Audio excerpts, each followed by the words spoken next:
Welcome to all the classic car enthusiasts. Maybe I should change that opening. Maybe I should change it to welcome to all the people who want to see what I'm getting on with while I'm recovering. Yes, so today I took the trailer and the hydraulics box down to this local farm machinery place, and they had a look, and it appears there's nothing wrong with the ram. There is no leaks coming from it, so I was a bit surprised when the first mechanic looked at it. It seems to be the dump valve. There's an electric dump valve, and that seems to be, I think it's electromagnetic or on a spring, and that seems to be dumping. It could be something simple like an O-ring. Anyway, they can't even touch it till next week, so I've brought it into the garage and I'm going to do some work on it. I'll show you that in the video. I've also, in the video, I'll show you the new place, this new Hellweg, which is, like I said, a superstore thing. Tried to go when I showed you the film, but it was absolutely mobbed. I mean, every man and his dog was in there. The whole of Steiermark must have been in it. But I did go later on. I mean, we're giving away freebies, tape measures, that kind of stuff. But I had a quick look around, and it didn't seem any much different. And I was very surprised there was very few offers, you know, because I was looking for some lighting at reasonable prices, and I think possibly because it was built and the stock went in, they must have moved the stock back out again over a period of a year to move it to other locations, and instead of it sitting there, because everything seems to be pretty brand new on the shelves, so maybe that's why they didn't do the discount thing. But it was mobbed, as you can imagine. But I did go back to OBI, which is the big one I was complaining about. The service is not great. One of the biggest problems I have, one of the biggest issues I have, is when I go to a store and then I have to queue up, you know, especially when they've got like 6 or 8 tills and 1 or 2 or 3 are open. It really annoys me, it pisses me off big time, because there's just no need for it. I mean, the fact that you have to queue up to spend your hard-earned cash really is annoying, you know, and there's no need for it. There's plenty of people who want work, but anyway, so I bought 4 new LED fittings, which I'm going to put above the 2 workbenches, and I'll show you those in the video as well. So it's a bit of a mishmash. So I've got the cable, I've got all the bits and pieces I need to actually fit them up, but I'll need to weld some bracing on the side of one of the benches, so I can put the 4 doubles, so it should be extremely light there. And I'll put some more doubles above the ramp and in that area, because I need that very well lit. The other ones I'll probably take down and use in the new storage tent and put in maybe some LEDs or something, but so they're on separate switches for shining down on the cars, because I want it to look like a nice area there. I don't need it ultra bright. Anyway, so the first thing is I'd like to say thank you to Tony Pavis from Pavis Motors. I want to give him a shout out, and a bunch of other guys a shout out, but particularly for Tony. He mentioned a young lad called Billy Monger is his name, and I never heard about him because I don't watch TV.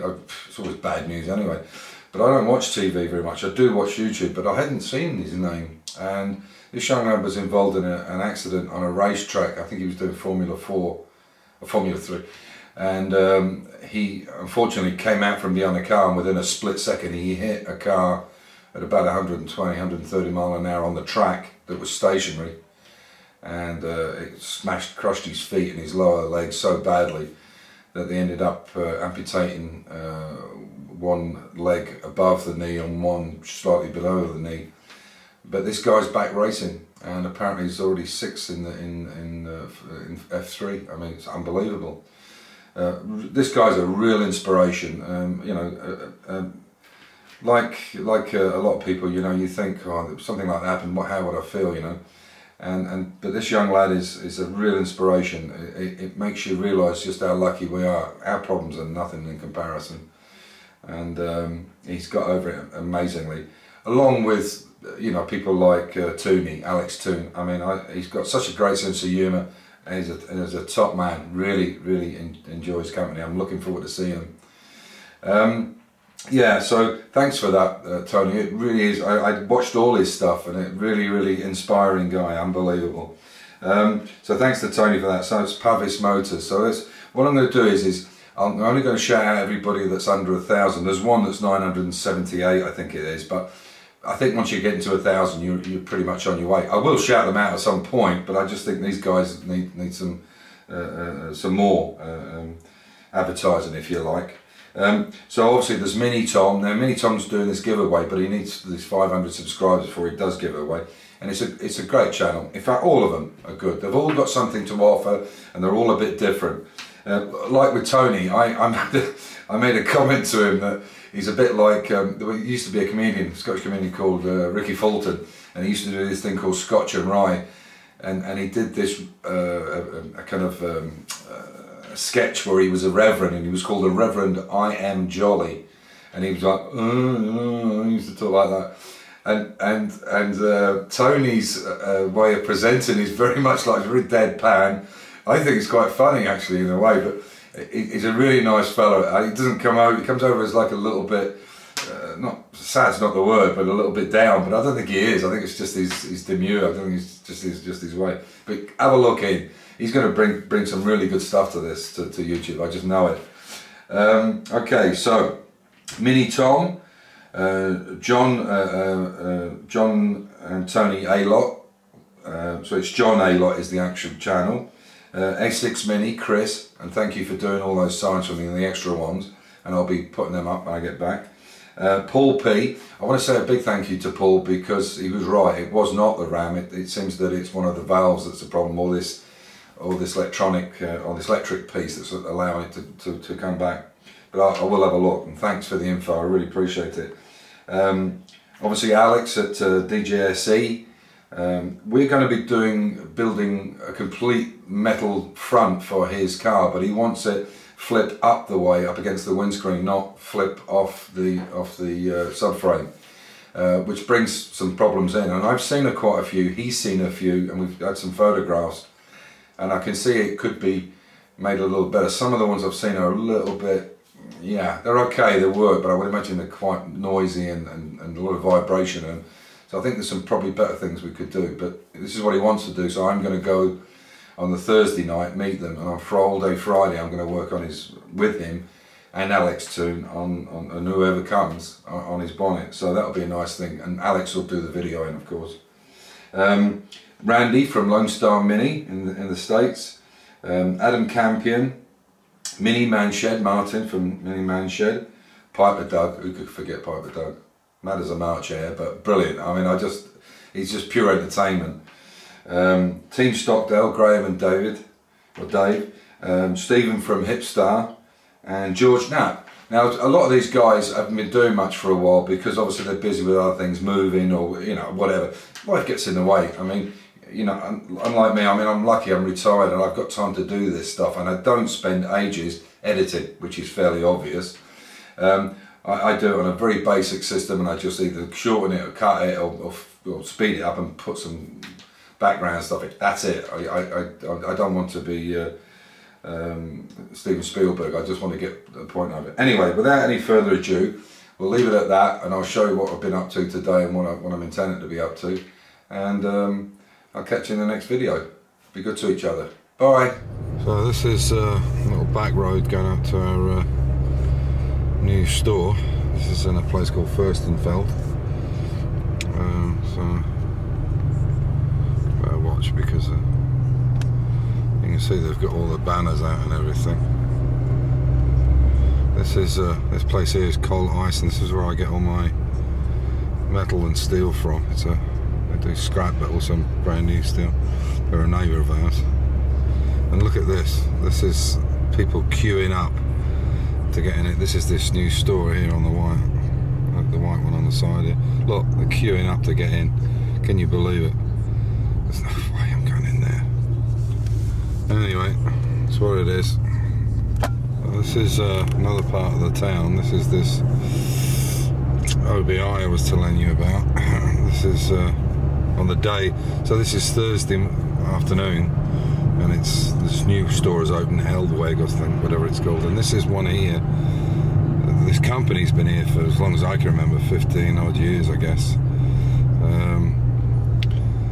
and they moved to this location about 8 years ago, I think it was. This is this big superstore here, OBI. It's kind of like Texas.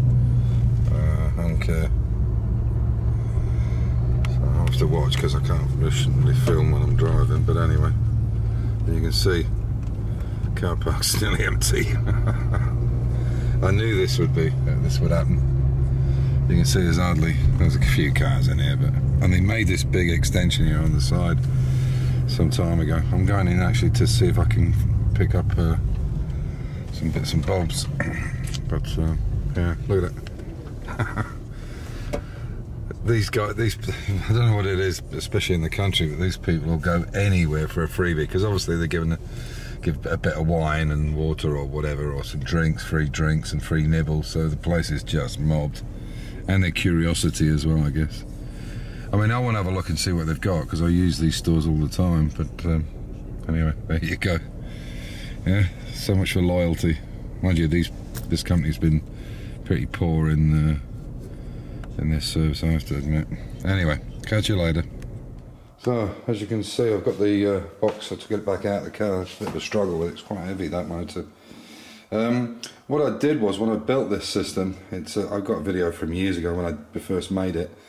I wanted it obviously in a box, which this has a slide in it, as you can see, and it's self-contained, and it actually bolts. There are the bolts in there for it to attach to the trailer, so it attaches on the A-frame if you need it. But 9 times out of 10 I'll leave it in the back of the car because it's a lot easier. So I made it so this is where the battery goes, and what I did was I just put this on a slide. I just put 2 pins in it there, you can see, and then a box section so it comes down. And the reason for that was, I thought about it when I was making it, and I thought, you know, it's in a box, and if I have to deal with anything, any leaks or any problems, I'm going to have issues with it. So what I did was I designed it with a hinge system on it. So across the back here is a hinge, and you can see there is the bolt there, and there's one on this side. And what I did was I welded a captive nut on the inside here, and then the idea is you can lift this up, and then you can lift the whole. Hang on, I'll have to pull it over to one side. Sorry. And you can see I can lift the whole thing up at an angle. You know, so I could work on the hydraulics. That was the idea behind it. So yeah, it just hinges up. And so what I'll do is I'll take them bolts out, and I'll work on these valves. I might be lucky. I might get lucky. It might just be an O-ring that's burst, or a spring that's come off its seat. But it won't do any harm, because they can't work on it for at least a week. But they believe, the mechanic thinks it's this solenoid here that's not clicking back properly, and so what it's doing is it's allowing the return of the oil back in here. So I'm going to work on that, and I'll show you me doing it. I hope it's of some use or some interest anyway. So the next thing is, I've got my car outside, and I bought some new. So you can see this strip light here. It's going to get dark now because this strip light covers it. This is an LED. It's quite dark though, isn't it? Anyway, so this is a lamp I have. So what I've done is I've bought 4 of these. So I've got the cable, the plugs. I bought 4 of these LEDs, and they are gonna sit above here. So you can see at the moment there's one rack going up, and then you can slide this thing. You can see it's on the clip there, and you can slide this thing backwards and forwards, so you can a little bit change it. So I'm going to take this lighting down, because these bulbs are expensive to replace, and they're pretty broken, to be honest. We've had it for a lot of years. I might use it somewhere else, maybe not. I think it's probably past its sell-by date. And I'm going to put 2 fittings on there. Now I have lots of this stuff, so I'm going to build another one for the other side, and I'll show you me building that. So basically all I have to do is put an arm on this side, like this one, and then build one on that edge there, so coming up. So there'll be 2 strip lights, and I think that'll give us plenty of light in here, certainly down here. And then I'll think about putting some lights into the top here, because this, let me just come out a second. This roof here actually goes up. You might be able to see there that these are separated, and upstairs I have pulleys. So the idea was if I had a vehicle that was taller, I could lift the roof up a little bit and it wouldn't hit the roof wouldn't hit, because obviously when this goes up, for a convertible or a smaller car it's no problem, but for maybe something a bit taller than this, like my old Mercedes ML or the Audi, it would probably hit the roof if I tried to go up too high. So that's the plan. Yeah, so I'm going to get on with that tomorrow. And like I say, this will all come in now. It's very cold. I think it's -1 at the moment. So I'll just shut all this down. Turn the light out. Bring that. You can see it'll just lighten the place up dramatically. So that's a really good. Those double LEDs, and apparently they're very good in the power department. You save quite a bit of power with them.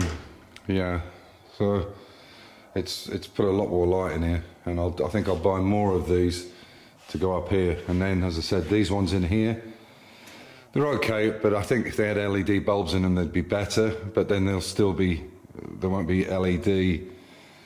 I don't know if you can. I mean, put them LED, but I suppose you can. Anyway, we'll see, because with these fittings you've got the ballast thing, you know, the starter and all that, whereas the LED's not like that. So I might just put some nice lighting here, something a bit more, you know, moody, if you like. Anyway, so I'll be working on this stuff tomorrow and Saturday over the weekend, and I'll show you how I'm doing it and what I'm up to. And just to finish up, I'll just turn these. No, I won't. I'll do it in a minute. Just to show you else what I'm doing on the Mini, because I know you want to see Mini stuff and not me just prattling on or building a garage. But I want to start working on this boot, and you can see here how bad it is. Look at the corrosion under there. I had no idea it was that bad underneath. No idea. So we'll have to cut all this out and redo it. And there's a bit there as well that I didn't notice before. So I'm going to have a really good look around and make sure everything is spot on. This is one of the problems with a big restoration. You sometimes overlook other stuff, the little stuff, because there's so much in front of you to do. It's very easy to lose track. So, you know, it's something to be aware of. Obviously we've pulled all that back, but I'm going to cut it all out and build a new piece for it. And I'll show you doing that, and I'll do a full, you know, actually taking it back, cutting it out, rebuilding it, and how it looks in the end. So, as usual, stay safe, keep the faith, enjoy your hobby, and yeah, catch you in a couple of days maybe. Take care. Bye for now. Bye.